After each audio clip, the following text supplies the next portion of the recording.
We will, without any further ado, come to our third greeting from the hosting church, the Protestant Church, Evangelische Kirche in Hessen-Nassau, who has in many, many ways been extremely influential for the ecumenical movement and has been extremely influential for CCME in its history, as it was at the Protestant Academy of Arnoldshain, some local people tell me 30 kilometers from here, 25, 30 kilometers, that CCME was founded. And therefore, our mind at our jubilees goes back to Arnoldshain and the environment. Volker Jung is the church president, the outgoing one. The successor has been elected, but we are very, very honored that you're here. We know you have been in your work here as church president of Hessen-Nassau, but also as previous member of the Council of the EKHN and person responsible in the Council for Refugee and Migrant Issues, very much been supporting the content and the work of CCME. We're very pleased that you're here. We're very pleased that your church is hosting us. Thank you, and address us with your words. Thank you. Thank you very much, dear Torsten, Moritz, dear Fiona Kendall, ladies and gentlemen, dear siblings in Christ, estimated friends. 60 years of age is a long time of being. It is an age in which people are full of experience and even start to be wise. A time when we look back on many challenges and achievements. And it is an age in which we still are strong and powerful to make things move. On the whole, best conditions for new challenges. Congratulations. It is my great honor and pleasure to welcome you on this 60th anniversary of the Church's Commission for Migrants in Europe. Beyond borders since 1964 has been the motto since 2014. Indeed, since we met in Frankfurt am Main in 2014, many people crossed borders to seek safety from war, persecution, and violence. Yet we know that refugees are only the smaller part of people on the move in the world. The founding conference of the World Council of Churches on Migrant Workers took place in 1964 at the Protestant Academy Arnoldshain. Torsten, Moritz talked about this. This led to the founding of the Church's Commission for Migrants in Europe. As president of the Protestant Church of Hessen-Nassau, I'm happy that our church could contribute to the development of the work of churches in Europe with and for migrants and refugees. And I'm grateful that you celebrate the Jubilee again in our church's premises. On this occasion, let me pay tribute to the person initiating this process at the WCC, Baldwin Sjolema, who planned this encounter at Arnoldshain.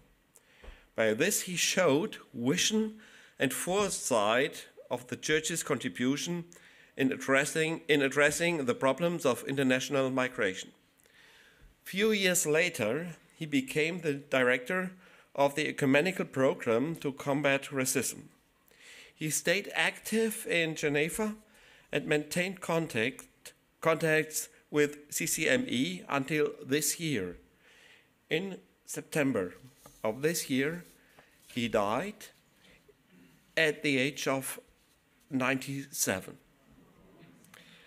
Let us keep the memory of this outstanding and dedicated ecumenist in our minds. Throughout 6 decades, CCME focused on the commitment of churches and church organizations to people who have left their homes for various reasons. From the beginning on, it was one of the strengths in the mandate of CCME that no distinction was made between people who are forced to leave their homes and those who leave for other reasons like work, studies, family. It was and is a principle of the work of CCME that human dignity is universal and thus applies to all, regardless of their resident status. Our churches in Europe and CCME have experienced many changes over past 6 decades. Achievements could be harnessed concerning migrant workers' rights, refugees' rights, integration programs, participation in societies, programs and measures against racism and discrimination. Yet over the past 10 years, in many countries in Europe, a hostile environment has developed. With much sorrow, we see how this hostility has even influenced the political aims of some political parties and governments. Such policies blame migrants for almost everything going wrong in societies: shortage of affordable housing, insufficient access to health care, problems in the efficiency of security, and more. Political strategies of this kind aim at limiting access to social support, particularly for people seeking protection. In Germany, too, current policies focus on deportation and limiting the entry of asylum applicants. Yet, our country, like many others in Europe, is in a desperate need of workers. Populist contempt and irrespect spread of social media lead to polarized debates in society. Regrettably, this also leads to widespread hatred and increasing fears in society. Let me point out that I keep reminding in all official meetings with politicians that especially we as Germans have a great responsibility in welcoming migrants, in protecting the individual right to asylum, and in keeping up the possibility of church asylum for persons in precarious situations. Furthermore, the synod of our church, which ended just last Saturday, together with the governing board of our church, adopted a resolution which calls for shaping migration in a human and just manner. It belongs to the special merits of CCME to stay at the side of people with migration history or those who belong to minorities. As a voice of the churches in Europe, CCME speaks up to the political sphere in Europe. They keep pointing out that the churches encounter no one less than Jesus Christ in the foreigners and in the human beings seen as strangers.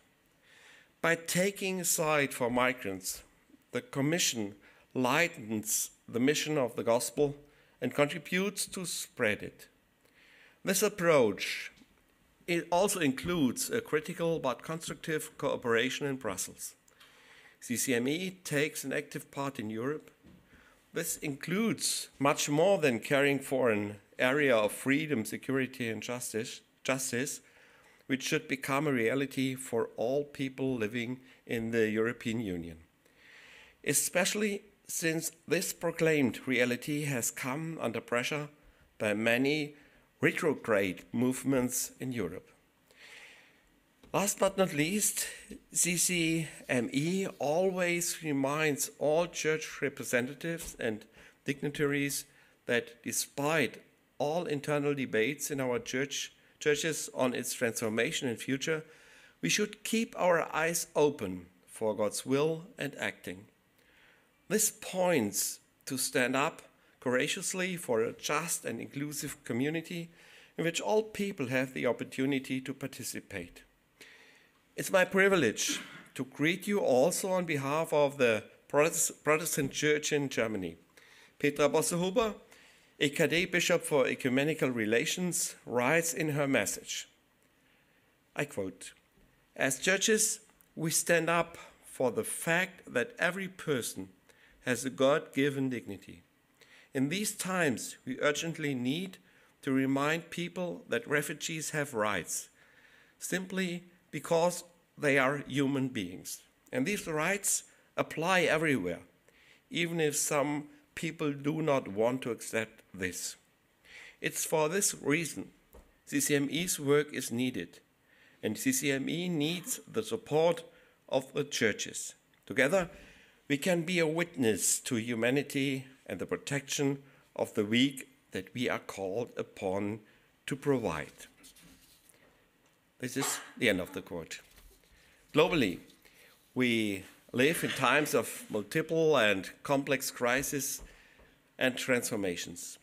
The war waged by Russia against Ukraine, military escalation in the Middle East, the violent conflict and desperate situation in Sudan, and the multiple consequences people have to bear because of climate crisis, just to name some of the most obvious ones.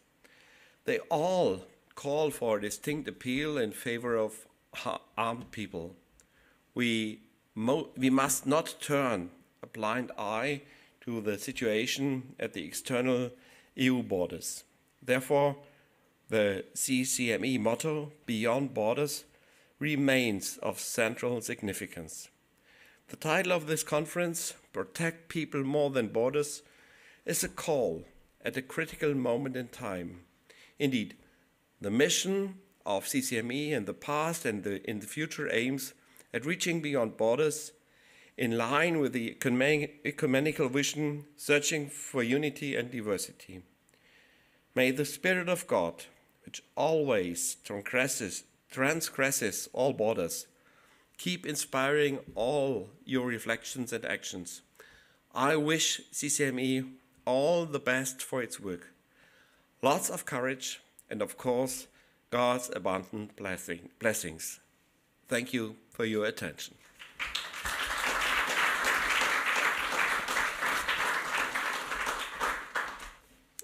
And after this inspiring words of greetings, also from the EKD, the full text will be available tomorrow. I have the honor and the pleasure to introduce our keynote speaker, Bishop Professor Heinrich Bedford-Strohm. It's difficult to introduce him because if I mention all the things which are at least half important, I'll be here in 2 hours. If you're interested in that, the University of Bamberg has a very complete list of roles, of publications, and everything. The points why we asked him to be here are basically threefold, and he's here with 3 different hats, so to say. First of all, his role as professor for theology and a lot of work on ethics, and having worked quite a lot on migration in that context and the biblical foundations and the ethics deriving from it. The second one was that he was bishop and chair of the Protestant Church of Germany's council during the period of 2015-2016, which is often labeled the migration or refugee crisis. We'd interpret it slightly differently. And one of the persons very much leading opinion in the initially very warm welcome, which came to be known as welcome culture. And the third point, and the third hat, is that he is the moderator of the World Council of Churches Central Committee. So if you so wish, after 60 years, we're coming back to the World Council of Churches for inspiration. It's a great, great pleasure to have you here, and I very much look forward to hearing from you.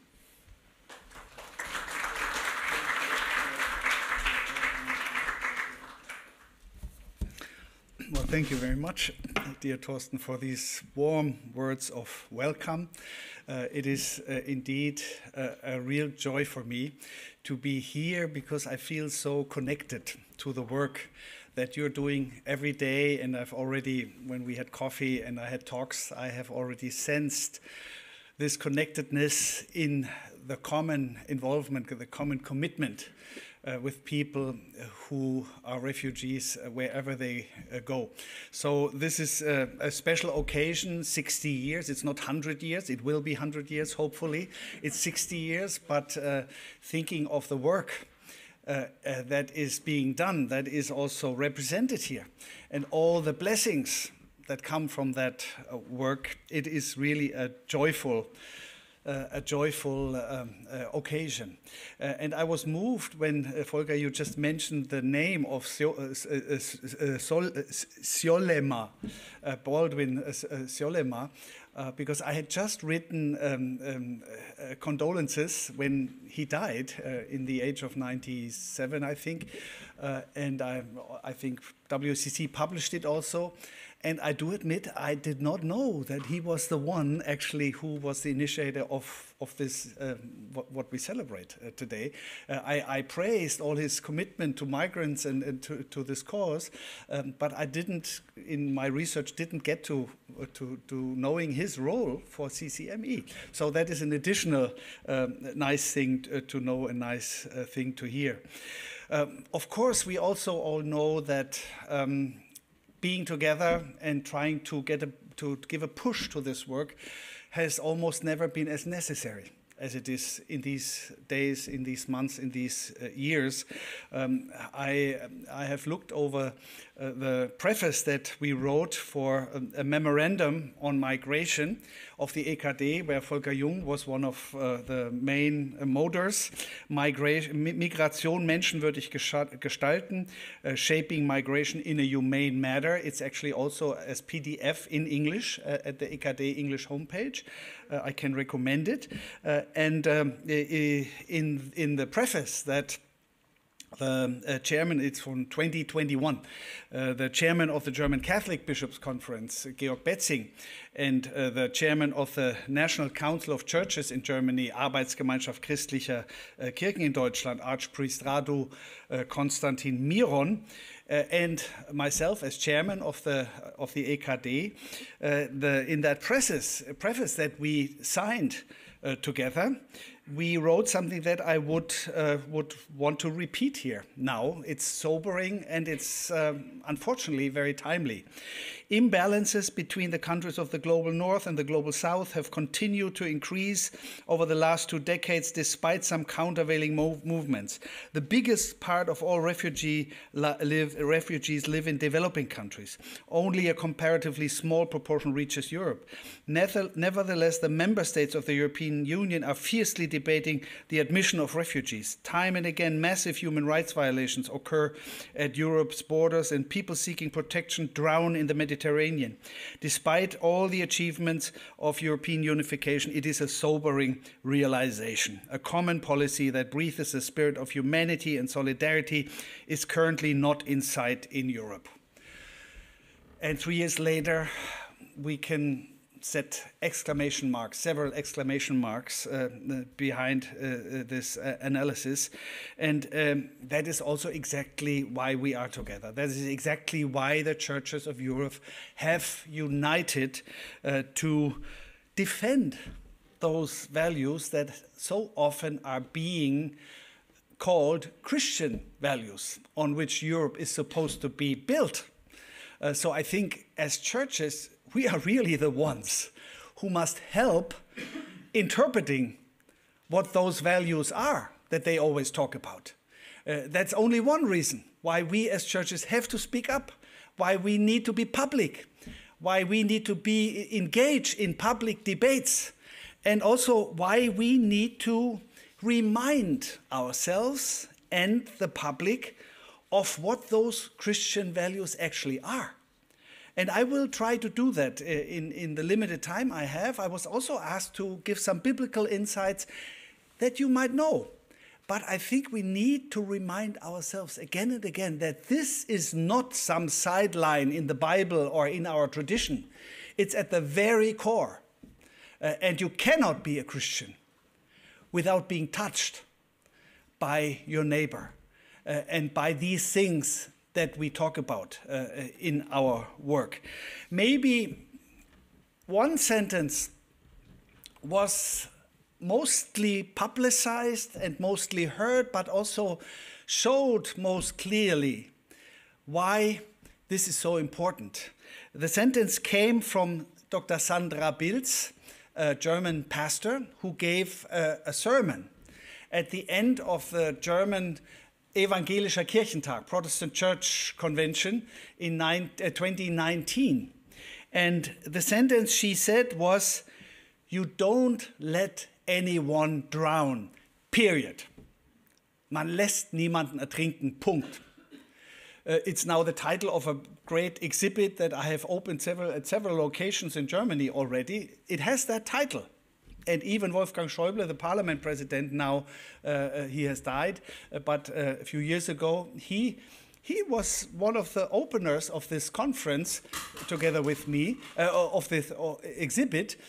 Even he seemed to at least not reject that sentence. And I tell you, it needed a lot of work, of communication with many people, also on the conservative side, to make people open, to let them understand that this is not some political enterprise or something, that this has to do at the core with our faith.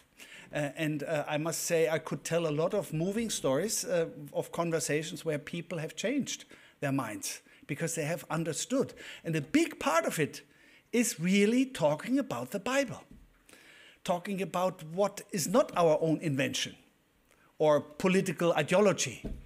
It's the core of our faith. I will talk about that later. But this sentence was part of something that, if you're looking for stories of hope, for me, it was the biggest.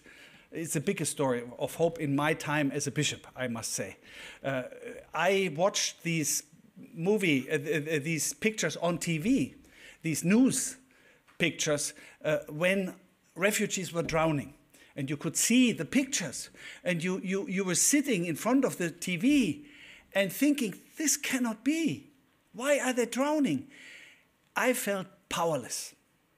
I felt powerless again and again when I saw it in the news. And then something happened, and it had to do with that sentence. Even a few weeks before, I had gone to Sicily to visit the crew of the Sea-Watch 3, which is one of the civil search and rescue vessels, because they were kept blocked by the Italian authorities. They could not go out anymore, and I visited them. And we spent time together, and then we went to Palermo. The mayor of Palermo was a great ally, and we launched a Palermo appeal where we tried to remind the public of what is needed to protect refugees in this situation. And it was we managed to do a video that went viral, so it was shared by many people. And then came the Kirchentag, and it was a big theme. We did a spontaneous event with thousands of people in this big hall. And from that impulse came the request to the Council of the EKHN, where Volker Jung is a member too, to actually buy a ship and send it into the Mediterranean as the church. You can imagine how many people were very skeptical and how people said, as a church, we're not buying ships, you know. And we tried to say, well, diaconia might have something to do with that too.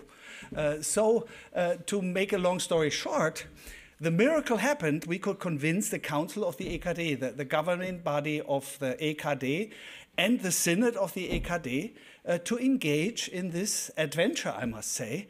And I've never seen my church so quick in actually setting it up.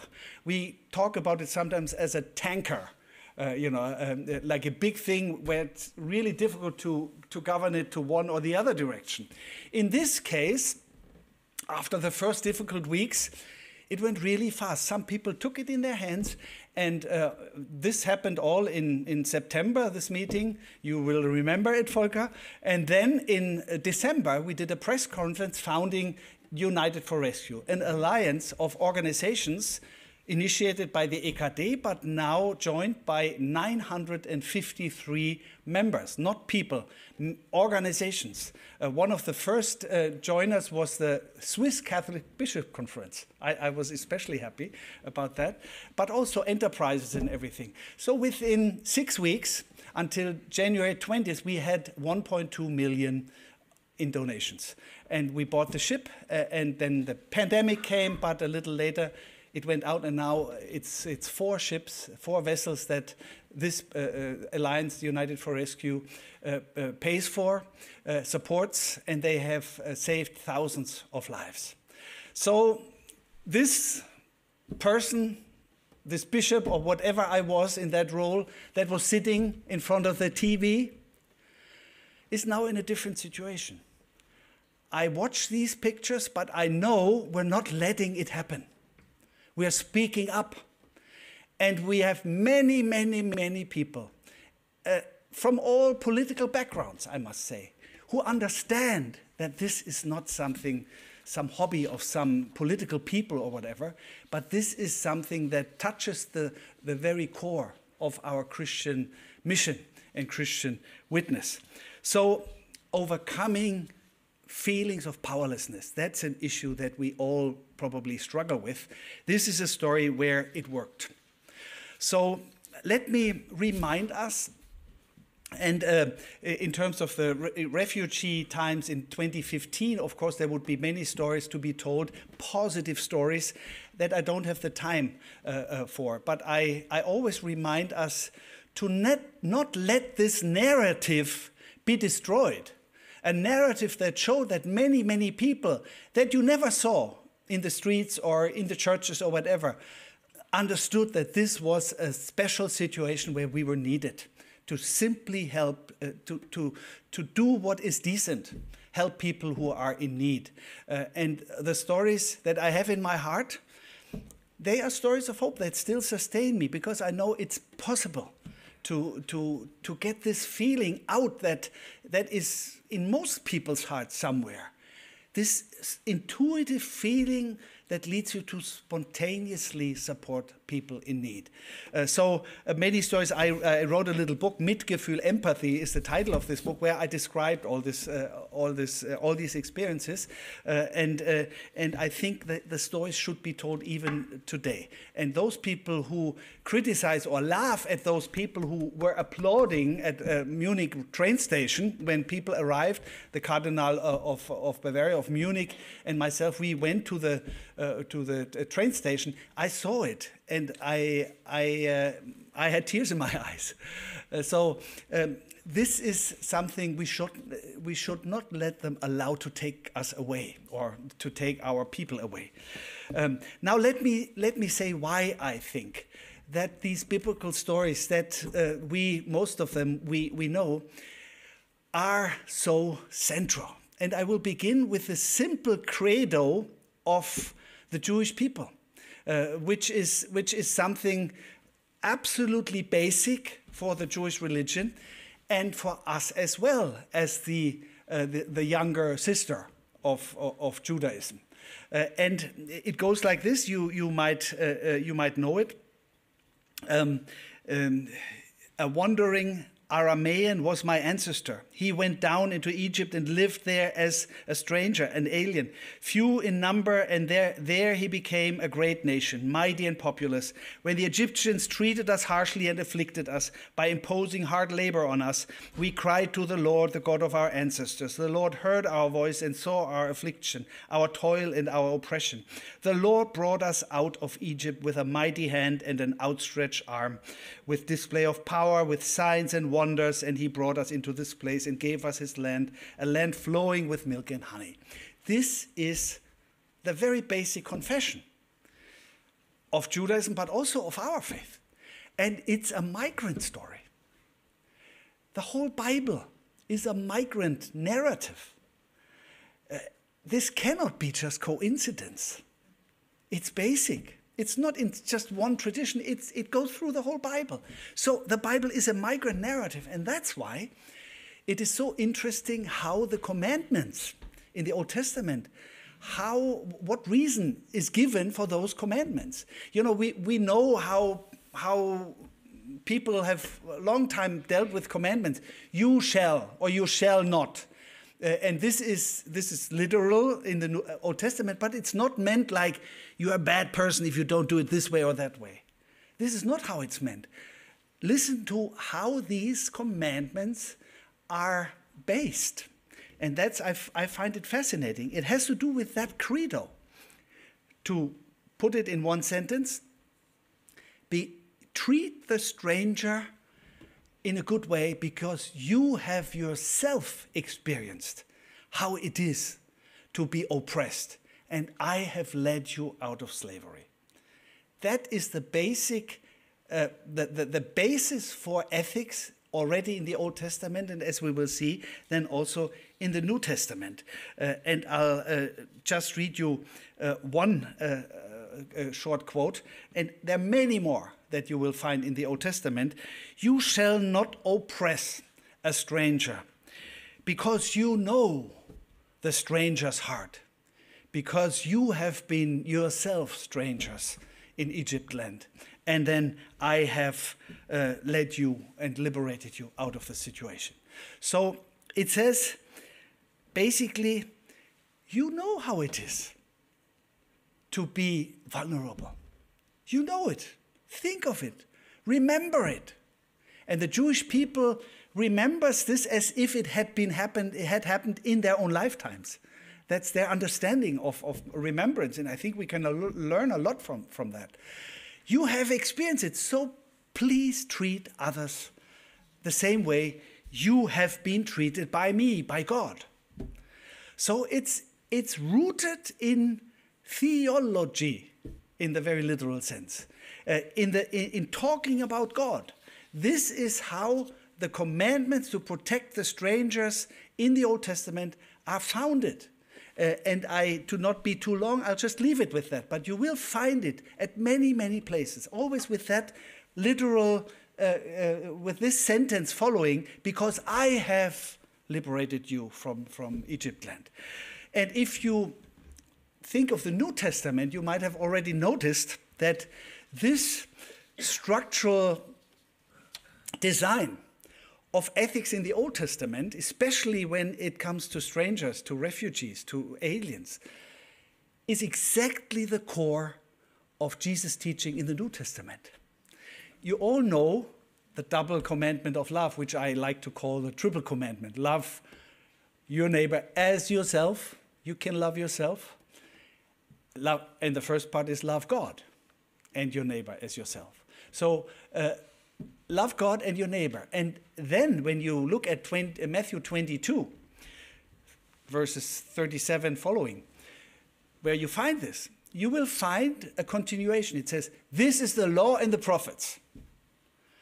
That means Jesus says, what I'm telling you here is the basis of all ethics, of all biblical ethics. That's how I read my Hebrew Bible. You know that those two parts of the double commandment are taken from the Old Testament, literal quotes from the Old Testament.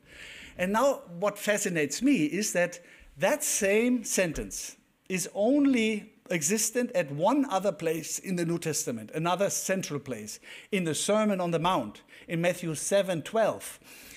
Do unto others what you want them to do unto you. This is the law and the prophets, the so-called golden rule. And most people would say, and it actually exists in other religions or in philosophy as well, most people would say, yes, well, that's true. I mean, I can understand that. That's not demanded too much. To do unto others what you want them to do unto you. It's not a rule of sacrifice. It's not demanded too much. I would say you can call it a decent life to act that way.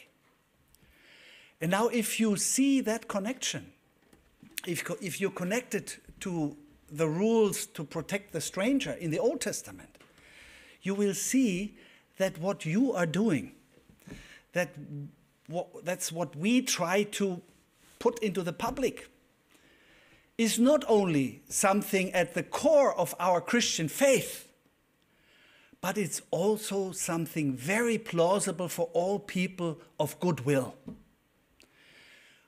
At least if you bring out this inner knowledge that we have, that this is a decent way of dealing with other people, rather than listening to public figures like some politicians who instigate xenophobia, instigate hate, and who bury what they always call Christian values. If, for example, they talk about the Christian Occident, like the Hungarian Prime Minister, Viktor Orban, they always talk about the Christian Occident.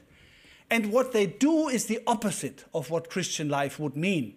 They build barbed wire around their country, so refugees would not be able to enter their country. And when I visited Hungary, actually in September 2015, I visited Hungary, then I went over the border to Serbia and then to the border of northern Macedonia to see where all these people, refugees, were coming, to see how we can help. And I was actually there at the border between Hungary and Serbia when the last day was before the barbed wire was closed. It was the last open day, and I talked to refugees there. And I gave an interview to ZDF Heute-Journal, to the Prime News journal program, a live interview from the border with a barbed wire in the background. And that's when I quoted what you all know, Matthew 25. I have been a stranger, and you have received me.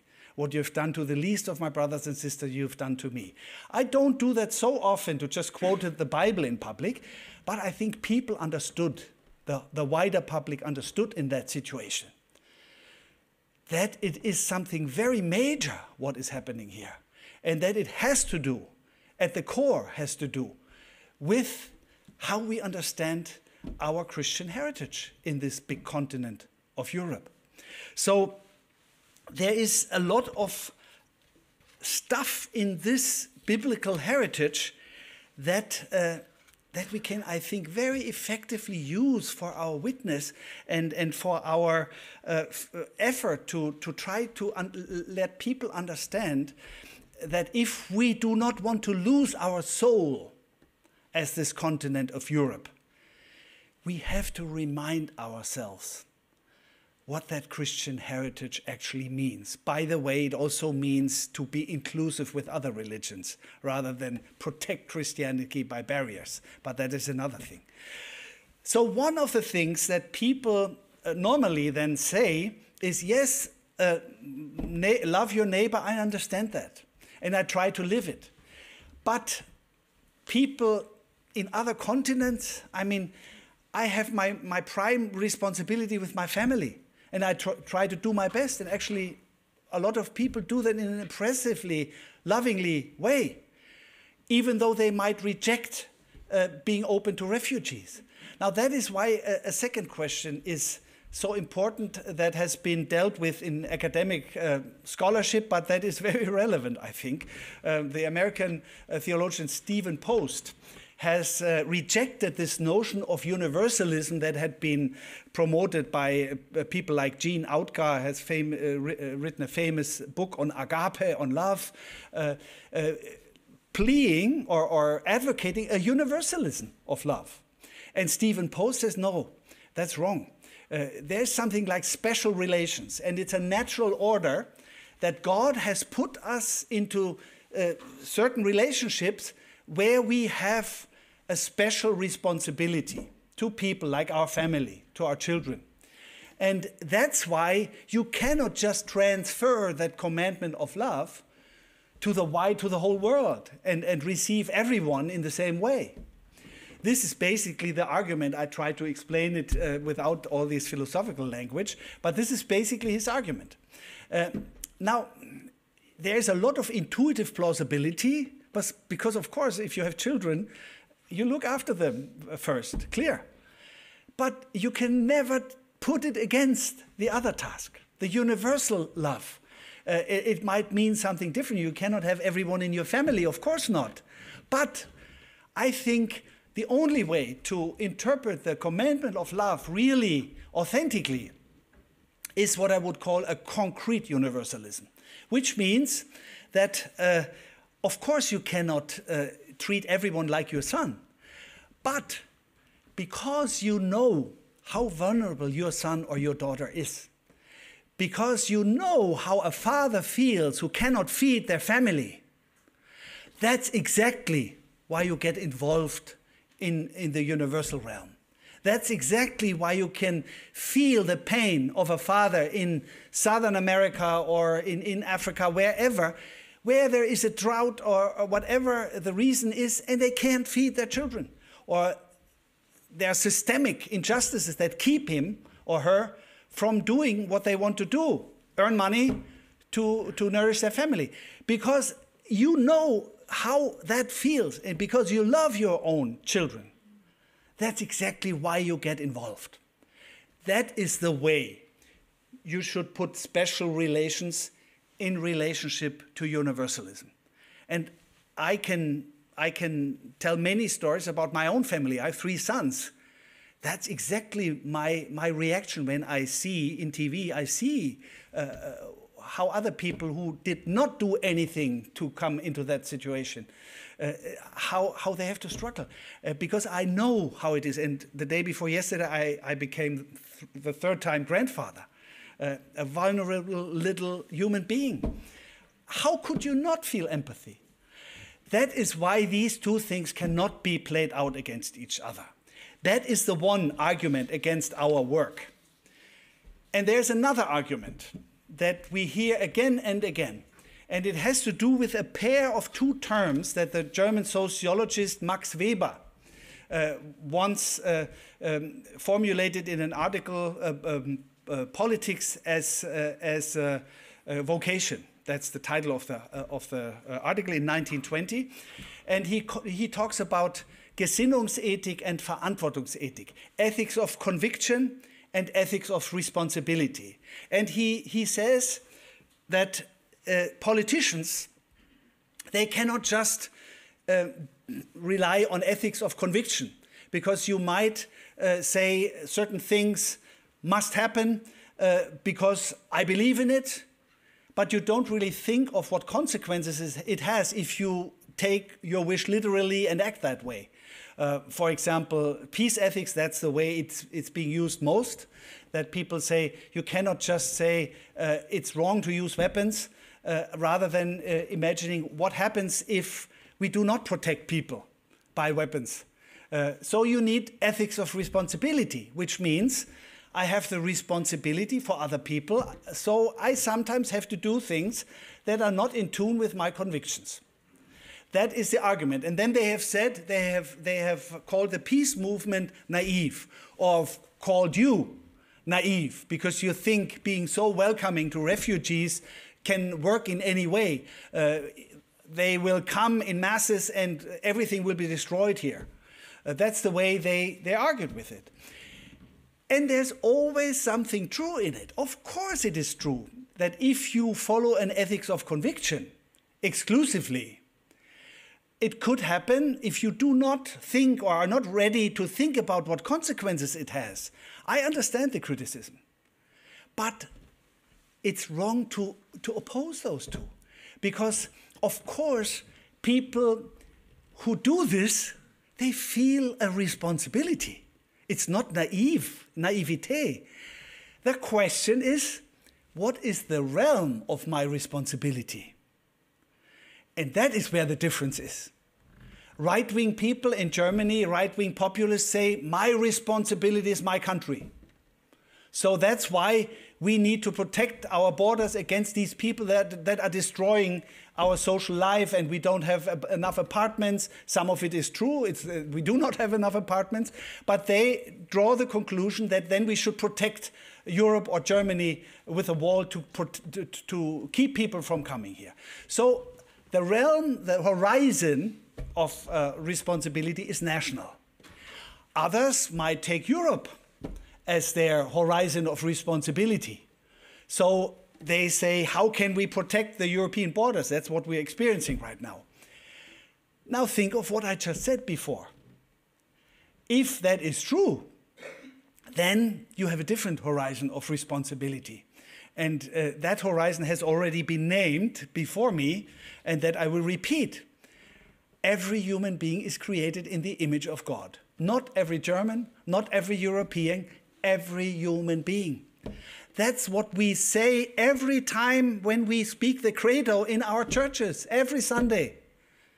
We speak the credo of God the Creator. And if people then talk about a self-made man who has achieved everything himself, I always ask people, I think most of you have been born by your mother, right? Not by yourself. And no one raises and says, no, I've born myself. So it is the absurdity of some of our language becomes clear. But when you know you are created by God, it means together with others. And it means that every blessing I have gotten is a blessing for my neighbor as well. And if every human being is created by God, that means when people are drowning in the Mediterranean, it touches me. These are children of God, so this cannot happen. At least it cannot happen without us trying the best we can do to prevent it. So it's as easy as this. And we forget it all the time. And we need to remind politicians and others of this very simple truth. And this is how I had good experiences, getting engaged in dialogue with people who in principle share this, but who seem to act differently when it comes to concrete consequences. Now let me quote Max Weber, because most people say what I have said. They would say, yes, you might be right, but Max Weber says it must be ethics of responsibility. They haven't read Max Weber. I'll quote what Max Weber himself wrote after he distinguishes between ethics of conviction and ethics of responsibility. Weber says, it is immensely moving when a mature man, he says man, no matter whether old or young in years, is aware of a responsibility for the consequences of his conduct and really feels such responsibility with heart and soul. He then acts by following an ethics of responsibility, and somewhere he reaches the point where he says, here I stand, I can do no other. That is something genuinely human and moving. And every one of us who is not spiritually dead must realize the possibility of finding himself at some time in that position. Insofar as this is true, an ethics of conviction and an ethics of responsibility are not absolute contrasts, but rather supplements, which only in unison constitute a genuine man, a man who can have the calling for politics. That is what Max Weber says. The politicians who use his pair of words all the time, they have no idea what Weber really said. But you have heard it now. And next time you hear this, you can counter, hopefully. I will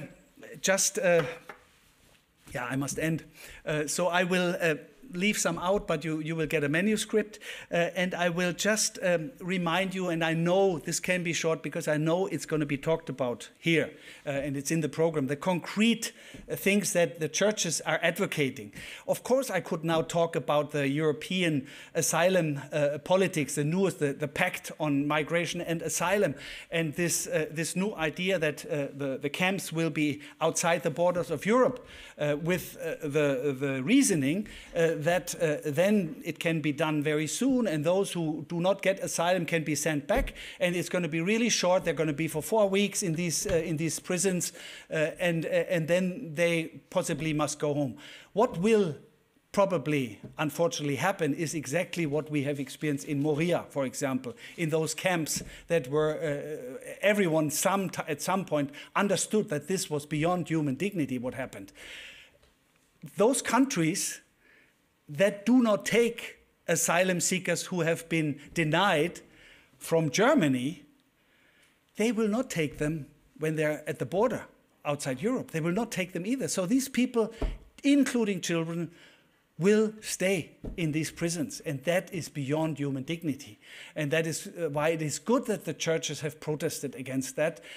As far as I can see, very unanimously in Europe, many churches have said that.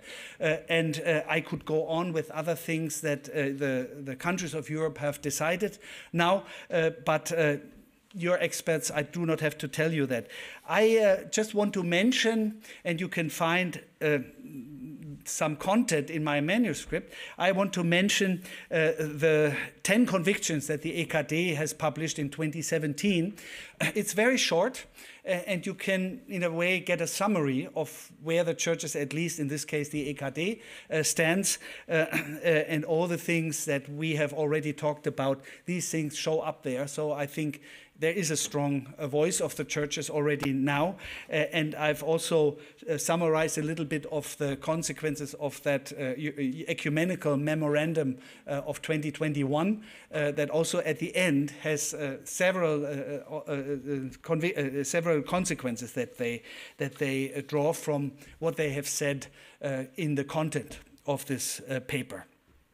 So I will end at that point, and I can just repeat that I really believe that if we take that seriously, that every human being is created in the image of God, if we struggle for it, if we engage in making that real in our lives, in our societies, it's not a burden. It's not a sacrifice. It's the expression of a good life. And that is why CCME does such a great work. That's why I'm so happy to be here, to see you all, and to hear what I've already heard in the break about what you're doing. Let's keep up with it. Let's lift up the good stories. And I've already today heard such good stories. Let's lift them up. Let's remind people in our societies, I can say that about it in Germany, how important and precious these people are in our daily, also in our economic life. In parentheses, I sometimes have this fantasy, bad fantasy, that all those people who do not like non-white people, they should get their way in the nursing homes. We should say, okay, we'll keep these people away from you. It's too bad for you. You know, we'll keep them away from you.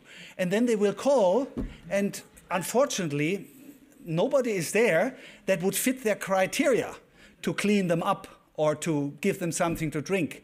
Sometimes I have this angry and bad fantasy to keep them and to show them how important people of different backgrounds, a different skin color, whatever else, how important and precious they are for our very own self-interests here in Germany.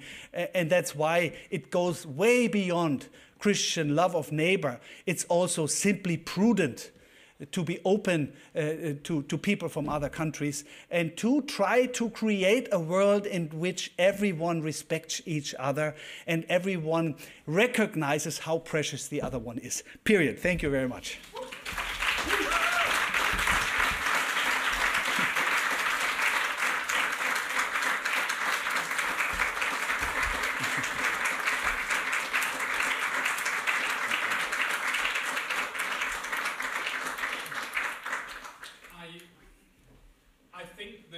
Speaks for itself. Thank you very, very much for getting us started, for reminding us of the biblical foundation of what we're doing and the imperative it is, but also getting Max Weber quoted completely, because indeed, you cannot speak about anything passionately without being told, you're church, you're naive, you need to read Max Weber, and it will be good to answer, yes, we have, but we've read the whole text. So thank you very much, and also giving us a little glimpse of even you are sometimes angry. I think we all are at points in time. And creating that into something creative and positive. We now have some 20 minutes for questions, remarks, and I immediately want to open the floor. If you want to say anything, I think it would be helpful if you tell us who you are and then directly say it's a question or a comment or anything. First, volunteers. Breaking the ice is always a bit difficult.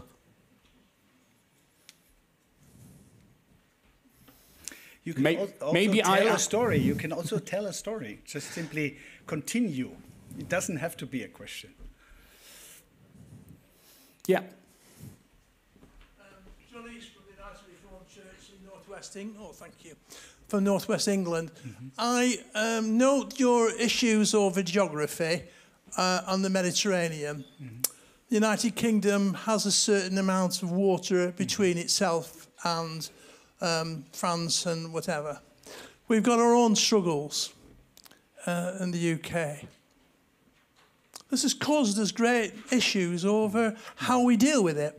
Very similar as I pointed out to many colleagues, the Dublin Agreement made it very difficult for countries like Italy, Greece and Macedonia to deal with it.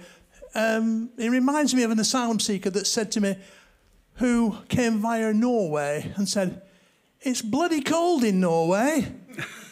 I said, "Yeah, but it's not so bad in Manchester, is it?" And the fact is that that stretch of water has caused so many delays, so many tragedies, as our government now is seeing. It seems to be "stop the boats," said Boris. We've come out of Europe. I would like to think that maybe if we can, in the United Kingdom, we can be more solidarity with Central Europe. And maybe the failures of the European Union need to be addressed once again. And I think that that's one of the things that perhaps you may want to comment, how the United Kingdom, who's come out of Europe, is faced with those challenges. I'll respond immediately, Yeah. and if I speak too long, interrupt me. Or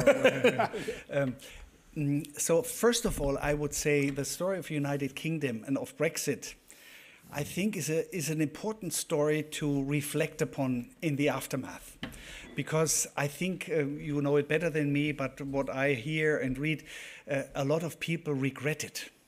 And they have been victim of a polemic, of a misinformation campaign that was very deliberately orchestrated, and that of course has to do, that's the bad news, because it's not so easy to do something against it. That has been very much shaped also by social media, by internet. And if you know the algorithm mechanisms of the internet, of especially social media, they earn the money with advertisement. And that's why the algorithms are programmed in a way that favors those things that get the most clicks. It doesn't have anything to do with ideology, or it's simply a business model. And if you want to maximize your profit, what you do is you produce news or contents that have a lot of clicks. And now they have shown in research, unfortunately, that nonsense, all kinds of weird theories, and especially hate, produce a lot of clicks. Maybe also some people because they think it's bad, but the objective fact is it produces a lot of clicks. And that is why these contents come onto your screen. And if you have, and I have many talks with people in northern Germany, Mecklenburg, where I now live in a little village, where the right-wing populist movement has a lot of votes, and they tell me how young foreigners have attacked a woman or something. I ask, do you know anyone? No, they don't know a foreigner, but they've seen it in the internet. And the videos come and again. Imagine you get those videos every day, 5 times. You will vote for the same party. So that is, so this is why I always say, this is the overarching theme we must engage in. I just had a very interesting talk to a professional in that field who completely confirmed that we need regulations desperately, and we need to be independent from the United States. I could talk long about that one. You know, that is something we should keep in mind, that it's not only about refugees, it's about the overarching threat of democracy through those new mechanisms. So that is the Brexit experience. And now people realize we have been misinformed, and they realize the economic explosion that they were hoping for isn't happening. It's the other way around. And maybe that can be a jumping board to say, be cautious what you hear. And then my experience is the best thing is when you talk to people who would be religiously receptive, Christians maybe, for example. What I've told you now, you can say that in a few words. And I say, well, what do you propose? I had really many, also internet, I'm on Facebook, and I have a lot of followers who respond. And when I posted these things, I got a lot of hate responses. But then, as much as I could, I started a dialogue. And first of all, they were completely surprised that the bishop would respond personally. But then I asked them, okay, what do you actually propose in the Mediterranean? Where should they, should we let them die really? And then they said, no, not die. But they should be sent back instead of taxi to Europe, you know. And then I said, okay, do you want to bring them back to Libya, where this bombing has killed 42 people in refugee camps and where it's complete chaos? Then they said, okay, maybe not to Libya, but in the other North African countries. And then the German Interior Minister, Horst Seehofer, did me a great favor. He's one of the more hawk people, I mean, harder ones. And he had said in some interview, well, there is no North African country who will receive them. So I asked them, okay, there is no North Africa, so what do you propose? And that was basically, they didn't respond anymore with any argument, because there is no argument. So you cannot, you must decide, either we let them drown or we bring them back to circumstances that no one would normally justify. And then people, I think, started to think. So I would just hope that we could lead as many conversations as possible in that way. My experience is, if we fight back, doesn't make any sense. Ask questions and appeal to our common ground that we think we have, and then see where you get. And I go into these conversations with the readiness to learn. Maybe I overlook something. I'm really curious, but I have a lot of good experiences in that way. So let's try wherever we can to have those conversations. Thanks for the encouragement for engaging. Rico. Yes, thank you. Rikke Voorberg from Amsterdam and from our World of Neighbors. Thank you so much also for sharing these stories of hope and togetherness. This moment of togetherness of the churches, realizing that both and even four of them, which is a major thing that happens now. The division seems to have grown more and more in Europe, politically and also on the ground. So I was wondering whether you see, like, what's the new urge, what's the new togetherness? Because for such a movement of these boats, you need so many different people together. Is there a new movement to be foreseen where we should? That you maybe see happening somewhere that we can be part of, or can we see it already? Because we need it. No. I think something like here is already people from different countries who come together, and at least those who have decided to do that travel, they are people who can spread this effort of bringing us together. I'm the moderator of the World Council of Churches with 352 churches in 120 countries with 600 million members. We did a conference in 2018 with the Vatican, so you can add those 1.2 billion. And we came up with a statement at the end that basically contained what we are talking about here. Now, that is the challenge. How do you bridge the gap between all those great papers and all those people who come together at some place in the world? How can that go to the ground? And I think this initiative, United for Rescue, that is one example. Because people, let's look for certain things where people understand this is where I can contribute somehow. And I've just had a talk with you about the Episcopalians giving money to projects in parishes. And we have connected with the Bavarian Lutheran Church. I'm the Bishop Emeritus now, but I know the people, and I will tell them about it. So those congregations who do church asylum, who do refugee work, and who sometimes give a lot of love, but they don't have limitless money either. So money is an issue. So I will connect them, and so we that is a theme when we come together. How can we connect it with the ground? And so I think sometimes you have to do something unorthodox, something that you might not think it can work. I tell you, I was not sure what would happen with that initiative when I had the first talks to some people at the Kirchentag. I did not think that the Council of the EKHN would do something so crazy, buy ships. But in the end they did, because a lot of people had this intuition that this is not right. And maybe that's another tip. try to find things that are all open for conservatives as well. What we need to bridge is this polarization, because these conservative people who might criticize us for what we're doing, they're not bad people most of the case. They simply have other information. They have maybe seen these videos and stuff. Try to set counter stories. Try to tell them about all these people. For example, one story I was telling in many places was a story of the Iraqi refugee who was with my father when he died in a nursing home.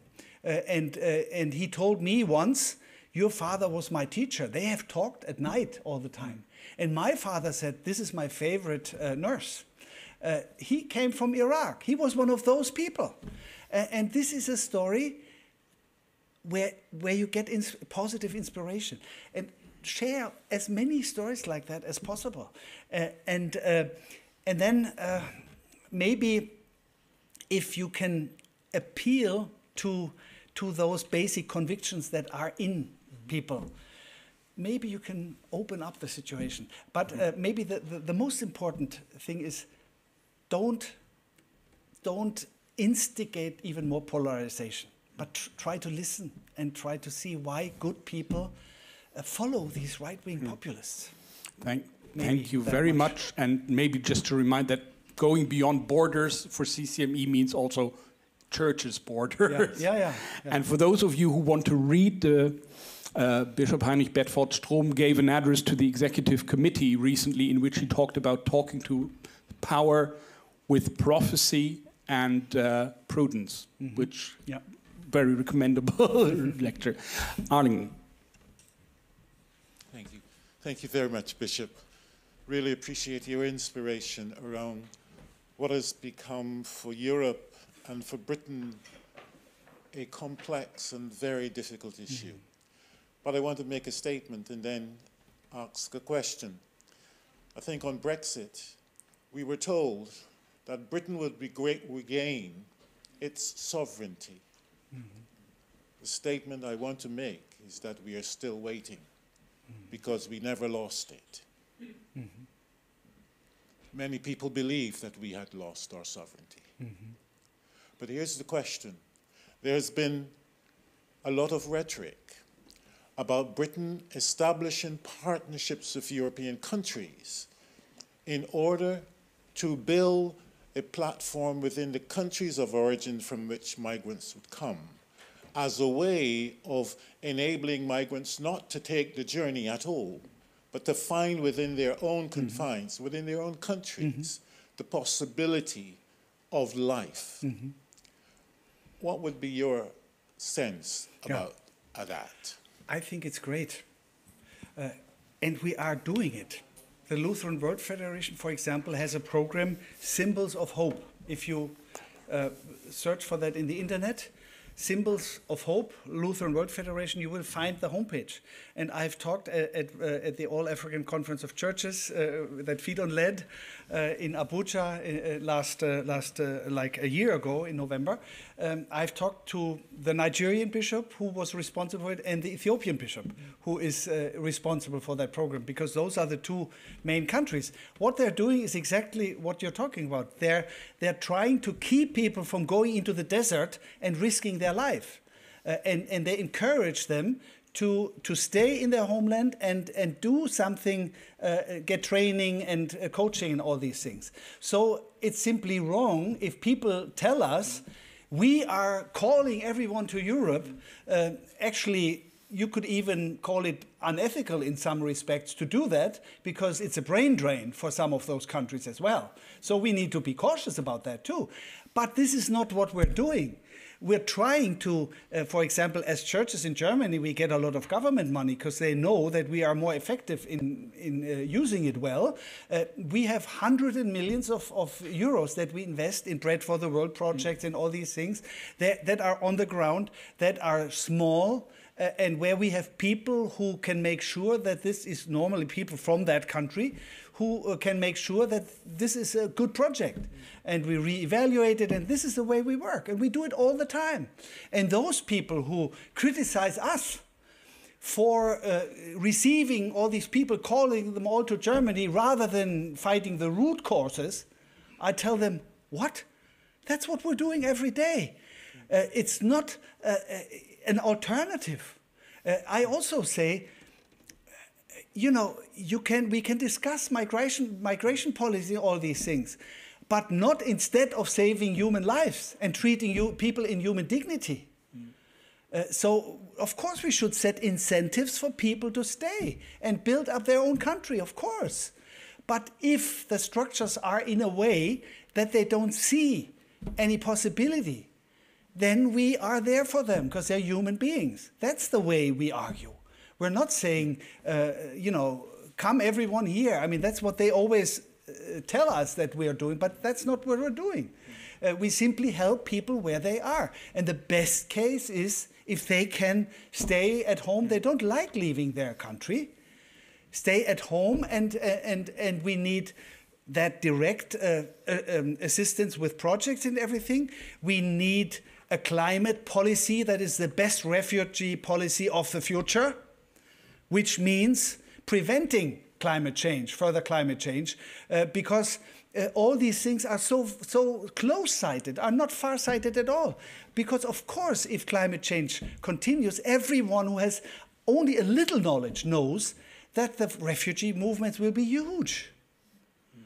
And so if we want to prevent that without only looking at the next elections in 4 years, where the effect is not visible yet, but acting responsibly as a politician, everyone who does that knows that we must massively invest in climate change and in mitigating climate change, but also in regenerative energies. That's what we as World Council of Churches last week in Cyprus, we had our executive committee meeting for 1 week.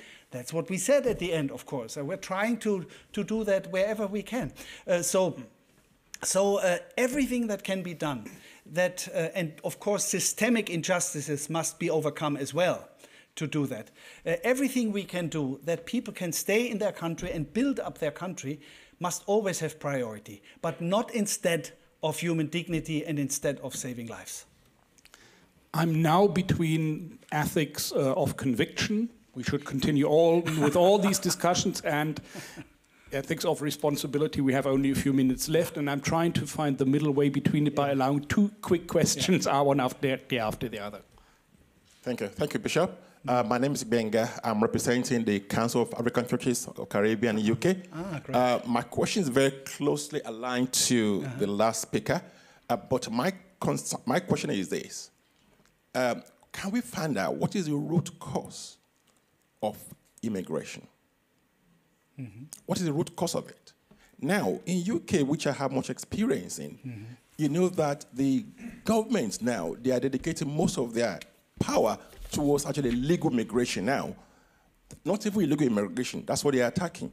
My question is, again, is the CCME, is there any way by which, instead of just being on the fringe, can be getting involved, people, to be in places where all these decisions are being made, so that instead of just at the outside, you are inside too, making sure that these policies can be positively implemented rather than just trying to influence the opinions?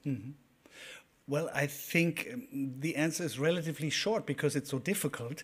The root cause of immigration is, of course, the bad circumstances of life in the homeland countries, and they have to do with very various reasons. One simple reason is war.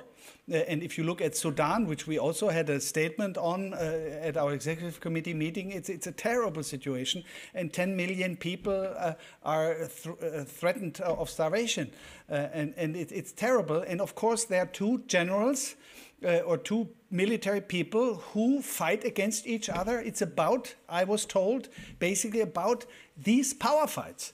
And the victim is the people. The people don't care about that power fight, but they are the victims. So it's not easy from outside to influence it. Our delegation met with the general, with the president, but probably it won't have too many effects on him.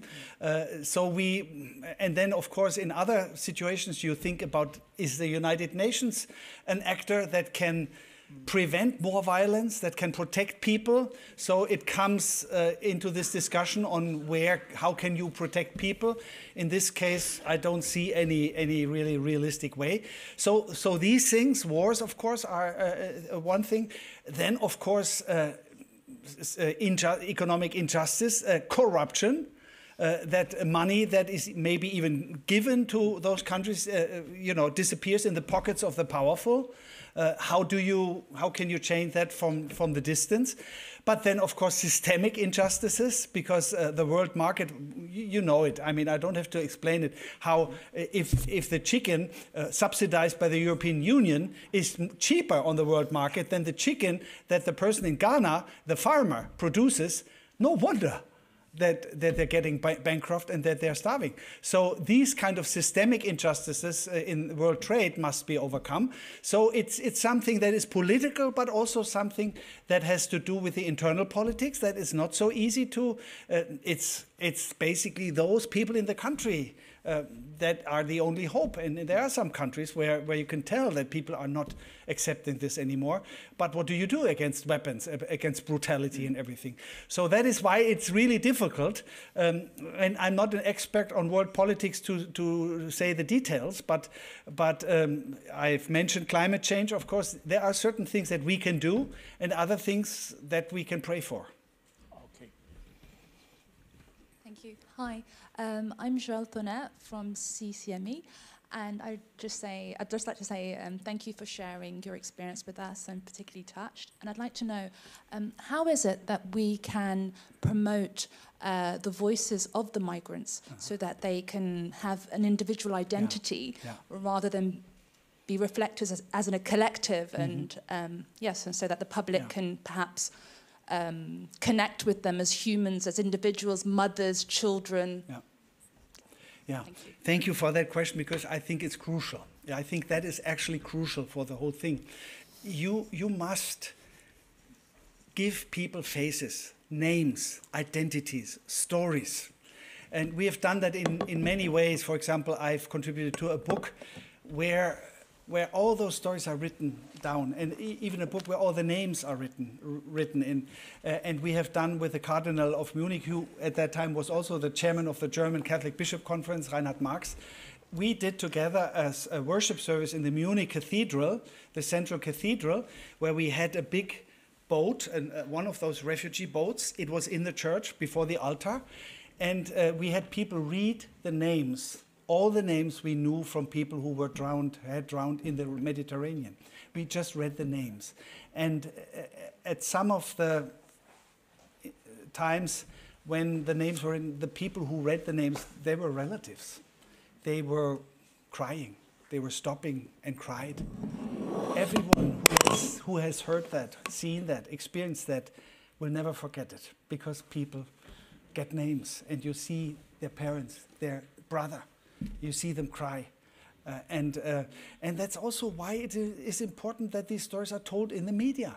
We have a media situation where it's absolutely, it changes from one day to the other. Something else is important, and you forget about this. That is why United for Rescue has a very strong media work and social media work and all these things to tell these stories. And every time you see the real person, you hear a story, or for example, if you can manage to get events where people meet others who have been rescued in the Mediterranean. When I speak to refugees from whom I know that they wouldn't be alive anymore, you know, I see their faces. I like them. Hopefully, most of the cases, if not all, I do. And then you think, they would be dead if these guys from Sea-Watch or whatever hadn't been there. So all these kinds of things should be used to give people a face, just as you say. Thank you. Thank you very, very, very much again for guiding our reflections here. Let's give him a hand again.